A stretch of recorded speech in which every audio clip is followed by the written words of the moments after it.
Komen tu tentang gaji untuk bela ZX4 ni lah.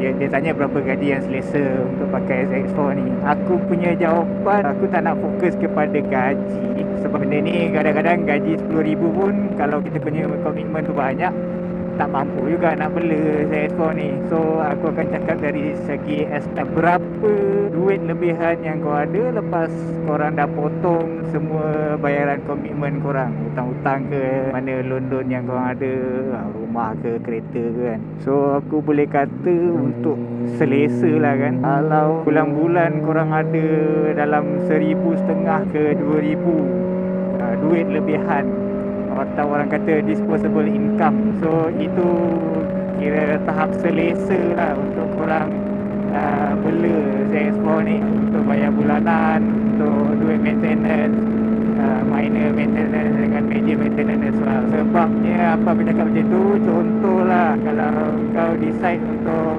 bayar maksimum, bukan maksimum, sorry, minimum loan yang kau orang buat. Let's say kau cuma bayar 10% deposit dan kau tarik loan sampai 7 tahun. So kau punya bulanan akan jadi paling rendah dalam 700 lebih-lebih macam tu lah. Ini kira on the road. 700 tu memang kau akan spend just untuk bayar loan motor ni saja. Kau kena consider juga minor maintenance, which is satu kami hitam, tukar filter apa semua kan.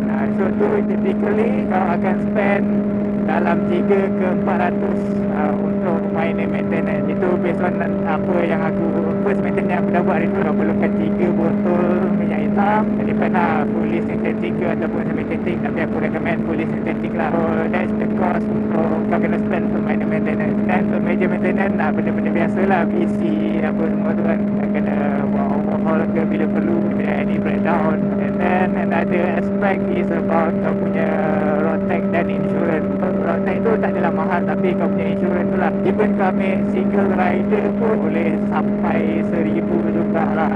Kau nak kena standby dalam lebih kurang RM1,000 tu kau punya insurance payment setiap tahun. Sebab tu aku kata untuk betul-betul selesa, kau punya disposable income setiap bulan kena ada lebih kurang 1,500 ke 2,000 lah untuk betul-betul selesa. Tapi kalau ikut kata salesman, kau gaji 2,500 pun dia dah bagi dah kau apply loan lah. So itu terpulang pada masing-masing lah. Ini pendapat aku saja.